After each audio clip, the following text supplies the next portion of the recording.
Paramhansa Yogananda. Jogo autobiografija. 31 skyrius. Interviu su Šventąja motina. Gerbiamoji motina, vaikystėje mane palaimino jūsų vyras, pranašas. Jis buvo mano tėvų ir mano mokytojo Šri Juktešvaro guru. Ar suteiksite man garbę iš jūsų lūpų išgirsti keletą pasakojimų apie šventą jūsų gyvenimą? Kreipiausi aš į Šrimatę Kašimonį, Lahirio Mahasajos gyvenimo partnerę. Trumpam atvykęs į Benaresą, pagaliau įgyvendinau ilgai lauktą troškimą aplankyti pagarbos vertą moterį. Ji maloniai mane priėmė senoje Lahirio Mahasajos sodyboje Benareso rajone Garudešvar Mohula. Nors ir sulaukus garbingo amžiaus, ji žydėjo kaip lotosas ir tyliai skleidė dvasinį aromatą. Ši moteris buvo vidutinio kūno sudėjimo, turėjo liauną kaklą ir šviesią odą. Motinišką veidą švelnino didelės švytinčios akys. Sūnau, tu čia visada laukiamas, eikime į viršų. Kašimoni nuvedė mane į labai mažą kambarėlį, kuriame kurį laiką gyveno su savo vyru. Aš jaučiausi pagerbtas, galėdamas matyti šventyklą, kur sau lygių neturintis mokytojas teikėsi žaisti žmogiškąją santuokos dramą. Malonioji moteris pasiūlė man atsisėsti prie jos ant pagalvės. Ne per 1 metus suvokiau tikrą savo vyro dieviškumą, pradėjo pasakoti ji. Vieną naktį šiame pačiame kambaryje mačiau ryškų sapną. Virš mane su neįsivaizduojamu grakštumu sklandė didingi angelai. Vaizdas buvo toks tikras, kad aš iškart prabudau, o kambarys buvo keistai apgaubtas akinančios šviesos. Mano vyras, sėdėdamas lotoso pozoje ir apsuptas angelų, skraidė pakilęs nuo žemės. Angelai nuolankiai suglaudę delnus garbino jį. Baisiausiai nustebusi, pagalvojau, kad vis dar miegu. Moterie, tarė Lahiris Mahasaja, tu nemiegi, amžiams atsisakyk įpročio miegoti. Kai jis lėtai nusileido ant grindų, aš nuolankiai nusilenkiau prie jo kojų. Mokytojau, sušukau, dar kartą lenkiuosi prieš tave. Ar tu man atleisi už tai, kad vis laikiau tave savo vyru? Aš mirsiu su gėdos dėme, kad buvau užmigus nežinojame šalia viešpatyje atbudusio išminčiaus. Nuo šios nakties tu daugiau nebūsi mano vyru, tik mano guru. Ar priimsi šį nereikšmingą padarą savo mokiniu? Pastaba. Čia pateikiama užuomina į Miltono eiles. Jis skirtas tik Dievui, ji yra Dievas jame. Pastabos pabaiga. Mokytoja švelniai palietė mane ir tarė: atbusk, šventoji siela, tu priimta. Paskui pamojo angelų link. Prašau nusilenkti kiekvienam iš šių šventų išminčių. Kai baigiau nuolankius nusilenkimus, suskambo angeliški balsai, kaip choras iš senovės šventraščių. Šventojo moterie, tu palaiminta, mes sveikinam tave. Jie nusilenkė prie mano kojų ir visas spindėjimas pranyko, kambarys vėl aptemo. Mano guru paprašė manęs priimti kriją jogą. Žinoma, atsakiau, atsiprašau, jog nepadariau to daug anksčiau. Tu nebuvai tam pasiruošus, guodžiamai nusišypsojo Lahiris Mahasaja. Aš tylomis pakeičiau daugybę tavo karmos, dabar tu pasirengusi. Jis palietė mano kaktą. Pasirodė besisukanti šviesa, jo švytėjimas pamažu pavirto opalos spalvos dvasinė akimi, apvesta auksiniu rateliu ir balta penkiakampė žvaigžde. Perkelk savo sąmonę per žvaigždę į absoliuto karalystę. Savo mokytojo balse pajutau naują gaidelę. švelnę kaip tolima muzika. Įvairios vizijos keitėsi, lyg vandenyno bangų mūša mano sielos krantuose. Panoraminės sferos galų gale ištirpo palaimus jūroje. Aš panirau į niekada nesibaigiantį supimą. Kai po kelių valandų sugrįžau į šį pasaulį, mokytojas išventino mane į kriją jogos mokslą. Nuo tos nakties Lahiris Mahasaja daugiau niekada nemiegojo mano kambaryje. Nuo tada jis apskritai nemiegodavo. Jis visada būdavo prie paradinių pirmo aukšto durų, apsuptas mokinių tiek dieną, tiek ir naktį. Mano pašnekovė nutilo. Supratęs nepakartojimus jo santykius su didžiu jogu, aš pagaliau išdrįsau paprašyti pasidalyti su manimi ir kitais prisiminimais. Sūnau, tu labai godus, bet aš tau papasakosiu dar vieną istoriją. Ji droviai šyptelėjo. Aš prisipažinsiu prieš savo vyrą ir mokytoją padariusi vieną nuodėmę. Praėjus keliems mėnesiams po mano išventinimo pradėjau jaustis vieniša ir apleista. Vieną rytą į šį kambarį įėjo Lahiris Mahasaja paimti kažkokio daikto. Aš nusekiau paskui jį ir užvaldyta iliuzijų piktai tariau jam. Tu visą savo laiką praleidi su mokiniais, o kur dėmesys savo žmonai ir vaikams? Man labai gaila, kad tau visai nesvarbu duoti daugiau pinigų šeimai. Mokytojas kurį laiką žvelgė į mane ir išėjo. Išsigandus išgirdau iš kiekvieno kambario kampelio sklindantį balsą. Visa tai yra niekas, argi tu nematai? Kaipgi toks niekas kaip aš gali apipilti tave turtais? Gurudžiai, pravirkau, 1000 kartų prašau atleisti man, nuodėmingos mano akis tavęs daugiau nemato. Prašau pasirodyti dievišką savo formą. Aš esu čia, išgirdau atsakymą iš viršaus. Pažvelgusi aukštyn, pamačiau ore sklandantį mokytoją. Jo galva vos lietė lubas, jo akis buvo akinančios liepsnos. Nepaisydama baimės, aš raudodama puoliau prie jo kojų, kai jis lėtai nusileido ant grindų. Moterie, tarė jis, ieškok dieviškų turtų, o ne apgailėtinų žemės blizgučių. Sukaupusi vidinių lobių tu atrasi, kad išorinė parama visada ateis, tarė jis ir pridūrė. Vienas iš dvasinių mano vaikų aprūpins tave. Mano guru žodžiai tikrai išsipildė, nes vienas iš jo mokinių mūsų šeimai paaukojo nemažą pinigų sumą. Aš padėkojau Kašimoniui už tokią nuostabų pasakojimą. Kitą dieną vėl sugrįžau į jos namus ir kelias valandas mėgavausi filosofinę diskusiją su Tinkuriu ir Dukuriu Lahiriais. Šie du šventi didžio Indijos jogos sūnus sekė savo tėvo pėdomis. Abu vyrai buvo šviesūs, aukšti, tvirti ir su didžiulėmis barzdomis. Jų balsai skambėjo švelniai ir buvo kupini senoviško žavesio. Lahirio Mahasajo žmona nebuvo vienintelė jo mokinė. Pas jį mokėsi šimtai moterų, įskaitant ir mano motiną. Kartą viena mokinė paprašė mokytojo jo fotografijos. Jis padavė jai vieną ir tarė: jei galvosi apie ją kaip apie apsaugą, tada imk ją. Kitu atveju tai bus viso labo tik paveiksliukas. Po kelių dienų ši moteris ir Lahirio Mahasajo smarti tyrinėjo Bhagavad Gitą prie stalo, už kurio kabėjo guru fotografija. Staiga kilo stipri audra. Lahiri Mahasaja, apsaugok mus. Moteris nusilenkė prieš nuotrauką. Į moterų skaitomą knygą trenkė žaibas, tačiau dvi maldininkės niekiek nenukentėjo. Atrodė, jog kažkas apdėjo mane ledo gabalais ir taip apsaugojo nuo svilinančio karščio, aiškino guru mokinė. Savo mokiniai Abhojai Lahiris Mahasaja parodė 2 stebuklus. Vieną dieną ji ir jos vyras, Kalkutos teisininkas, išvyko į Benaresą aplankyti mokytojų. Jų karieta dėl didelio judėjimo vėlavo, todėl atvykę į Hovraho geležinkelio stotį, jie tik išgirdo į Benaresą vykstančio traukinio švilpimą. Abhoja ramiai stovėjo prie bilietų kasos.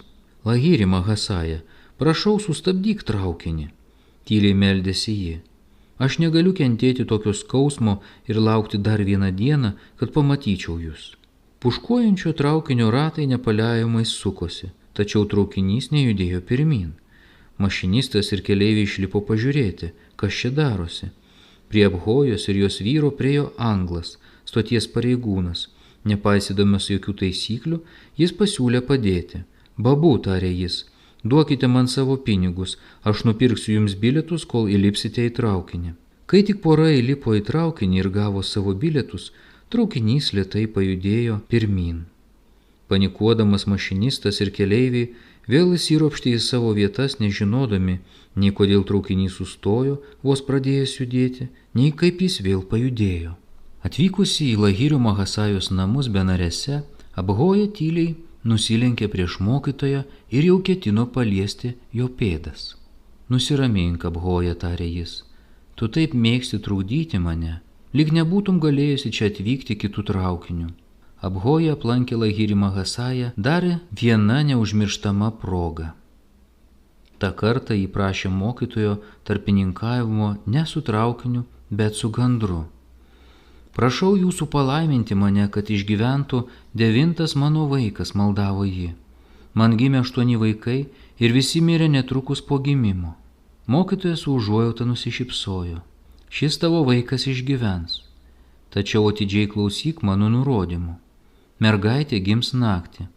Žiūrėk, kad aliejaus lempa degtų iki pat aušros. Jokių būdų neužmik ir neleisk lempai užgesti. Lygiai kaip išpranašavo visažinis guru, Abhojai naktį gimė mergaitė. Motina griežtai prisakė aukliai žiūrėti, kad lempa būtų pilna aliejaus. Abi moteris atkakliai budėjo iki pat ryto, tačiau pagaliau vis tiek užmigo.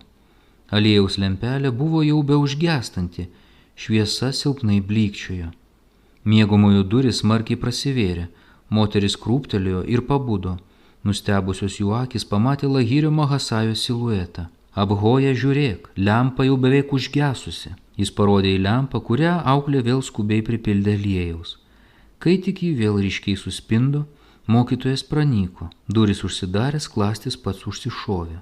9 Abhojos vaikas išgyveno. 1935 metais jis vis dar buvo gyvas. Vienas iš Lahirio Mahasajos mokinių, gerbiamas Kali Kumaras Rojus, papasakojo man daug žavingų istorijų apie savo gyvenimą su mokytoju.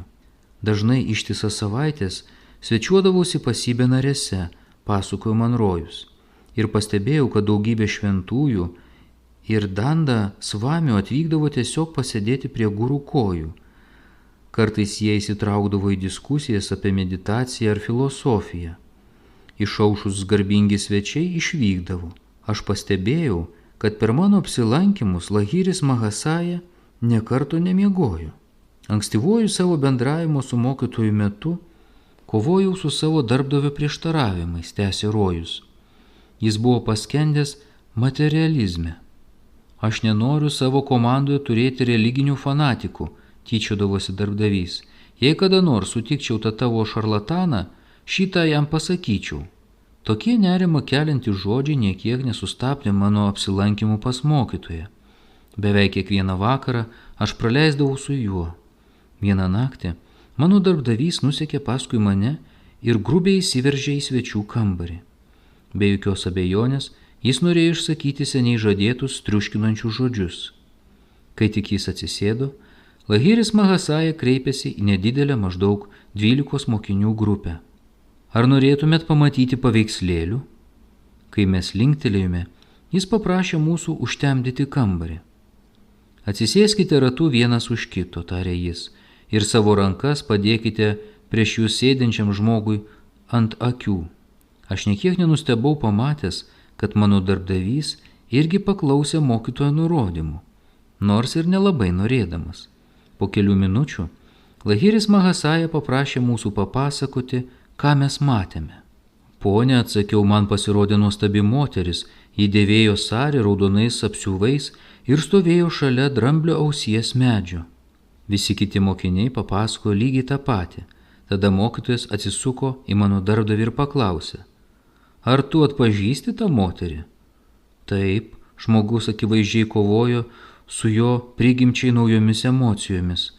Aš taip kvailai leidau jai savo pinigus, nors turiu tokią puikią žmoną. Man gėda dėl to, ko čia atėjau. Ar jūs atleisite man ir priimsite savo mokiniu? Jei tu 6 mėnesius dorai gyvensi, aš priimsiu tave, tarė mokytojas ir paslaptingai pridūrė. Priešingų atveju negalėsiu tavęs išventinti. 3 mėnesius mano darbdavys kovojo su pagundomis, paskui vėl atnaujino santykius su ta moterimi. Po 2 mėnesių jis mirė. Taip aš supratau paslaptingą mokytojo pranašystę dėl mano darbdavio išventinimo. Lahiris Mahasaja turėjo labai gerą draugą Svami Trailangą, kuriam manoma buvo apie 300 metų. Du jogai dažnai kartu susėsdavo pamedituoti. Trailanga buvo toks žymus, kad vargu ar būtų atsiradęs koks nors indas, neigiantis bet kurį iš pritrekiančių jo stebuklų. Jei į žemę būtų sugrįžęs Kristus ir vaikščiojęs Niujorko gatvėmis, rodydamas dieviškas savo galias, tai turbūt būtų sukėlę tokį patį sąmyšį, kokį sukėlė Trailanga prieš kelis dešimtmečius praėjęs sausakimšais Benaresos skersgatviais. Daugelį kartų žmonės matė, kaip Svamis gėrė pačius stipriausius nuodus ir niekiek nesusirgo. Tūkstančiai žmonių, įskaitant 2 dar gyvus senukus, matė Trailangą plūduriuojantį ant Gangos paviršiaus. Dienų dienomis jis galėdavo sėdėti ant vandens paviršiaus arba gana ilgai pasislėpti bangose. Įprastas vaizdas Benareso maudymosi gatuose buvo ant karštų akmeninių plokščių gulintis nejudantis Svamio kūnas, visiškai atverstas negailestingai Indijos saulei. Tokiais žygdarbiais Trailanga norėjo parodyti žmonėms, kad joko gyvenimas nepriklauso nuo deguonies ar įprastų sąlygų bei atsargumo priemonių. Ar jis buvo virš vandens ar vandenyje, ar jo kūną degino karšti saulės spinduliai ar ne, mokytojas rodė, kad gyvena maitinamas dieviškos sąmonės ir kad mirtis negali net prisiliesti prie jo. Jogas buvo stiprus ne tik dvasiškai, bet ir fiziškai. Jo kūno svoris viršijo 300 svarų, po svarą kiekvieniems savo gyvenimo metams. Jis valgė labai retai, todėl jo svorio paslaptis dar labiau didėja. Tikrasis mokytojas gana lengvai ignoruoja įprastas sveikatos taisyklės, jeigu to reikalauja specialios ar tik jam vienam te žinomos subtilios priežastys. Šventieji, prabudę iš kosminių Majos sapnų ir suvokę šį pasaulį kaip dieviško proto fantaziją, panorėję gali su savo kūnu daryti bet ką, nežino, kad jis yra vien manipuliuojama kondensuotos arba užšaldytos energijos forma. Nors fizikai dabar jau supranta, kad materija yra tik sustingusi energija, galutinai nušvitę mokytojai jau seniai pradėjo valdyti materiją ne tik teoriškai, bet ir praktiškai. Trailanga visada būdavo absoliučiai nuogas. Susirūpinusi Benareso policija elgėsi su juo kaip su problemų turinčiu vaiku. Paprastas Svamis, kaip ir biblinis Adomas rojaus sode, visiškai nekreipė dėmesio į savo nuogumą. Deja, policija matė tą nuogumą ir be jokių ceremonijų pasodino Svamį į kalėjimą. Tačiau netrukus kilo sąmyšis, kai milžiniškas Trailangos kūnas buvo pastebėtas ant kalėjimo stogo. Jo kamera buvo gerai užrakinta ir nebuvo jokio supratimo, kaip jis galėjo pabėgti. Netekę drąsos įstatymo saugotojai dar kartą atliko savo pareigą. Šį kartą prie Svamio kameros buvo pastatytas apsaugos darbuotojas, tačiau ir vėl jėga nusileido tiesai. Trailanga netrukus vėl buvo pastebėtas be chalato, vaikščiantis ant stogo. Teisingumas yra aklas. Pergudrauta policija nusprendė pasekti jo pavyzdžiu. Didis jogas paprastai tylėdavo, pastaba. Jis buvo Muni, vienuolis besilaikantis Mauna arba tylos įžadų. Sanskritiška šaknis Muni gimininga graikų kalbos žodžiui monos, vienas vienišas, iš kurio atsirado anglų kalbos žodžiai monk, vienuolis, monizm, monizmas ir taip toliau. Pastabos pabaiga.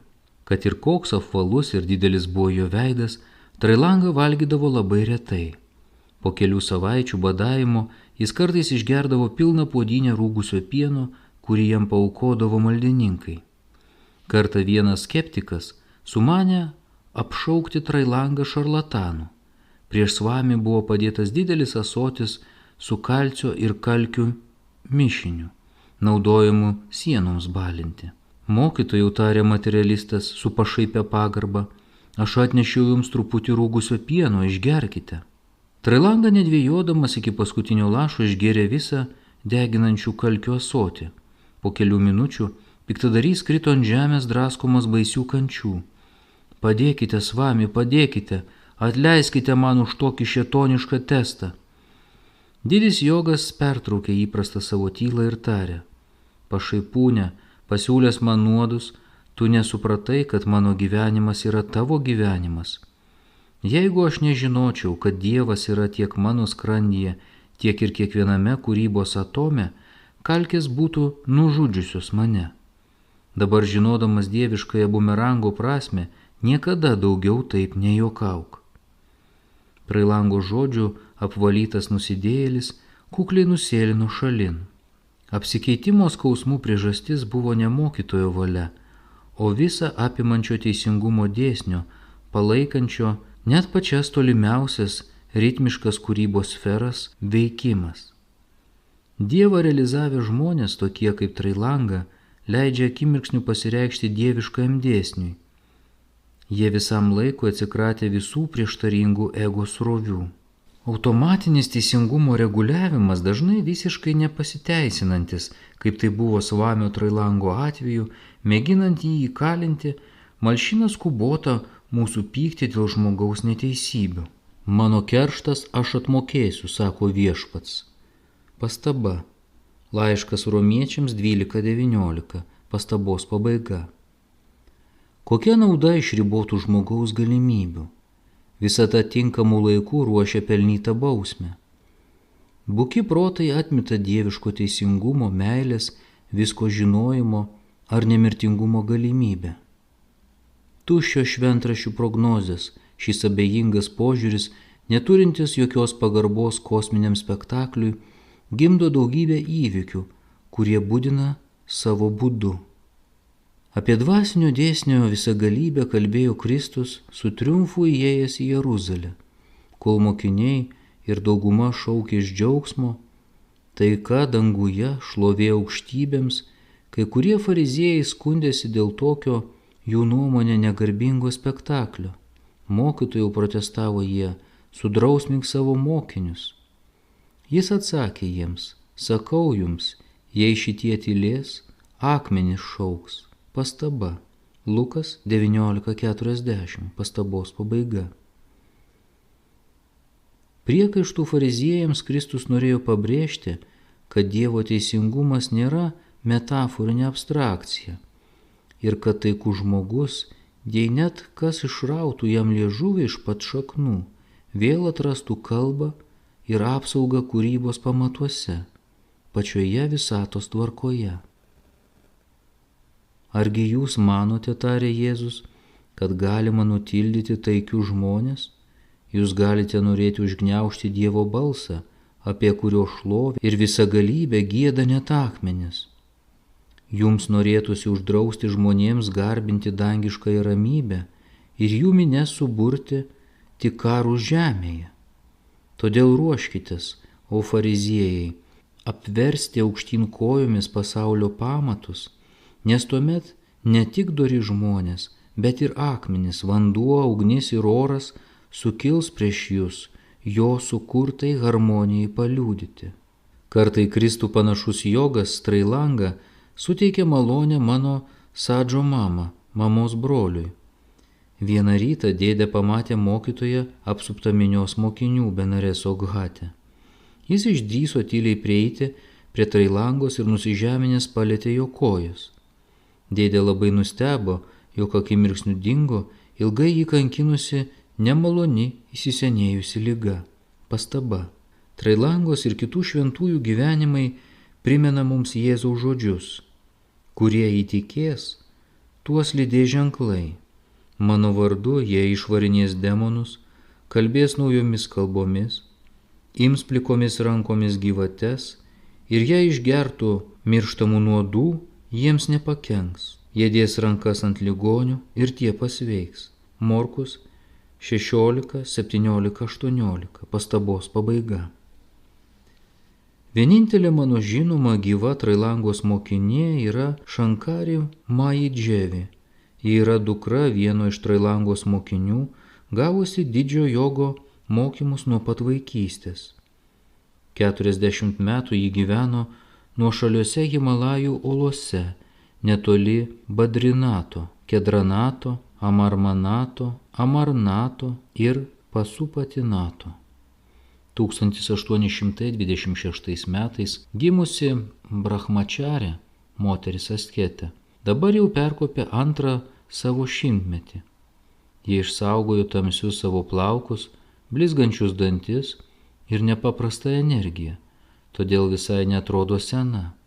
Kartą per kelerius metus ji pasitraukė iš savo vienatvės, norėdama aplankyti periodiškai vykstančias melas arba religinės šventes. Ši šventa moteris dažnai aplankydavo Lahiri Mahasają. Ji papasakojo, kad vieną dieną, jai besėdint šalia Lahirio Mahasajos, Kalkutos rajone Barakpūre, į kambarį įėjo garsus jo guru Babadži ir pradėjo su abiem šnekučiuotis. Karto jos mokytojas Trailanga nutraukė įprastą tylą ir labai iškilmingai viešai pagarbino Lahiri Mahasają. Benareso mokinys nesutiko ir tarė: Pone, kodėl jūs, svamis ir atsiskyrėlis, rodote pagarbą namų šeimininkui? Mano sūnau, atsakė Trailanga, Lahiris Mahasaja yra lyg dieviškas kačiukas, esantis ten, kuriem liepia būti kosminė motina. Paklusniai atlikdamas pasauliečio pareigas, jis pasiekė tobulą savirealizaciją, dėl kurios aš net atsisakiau savo strinajostės. Pabaiga.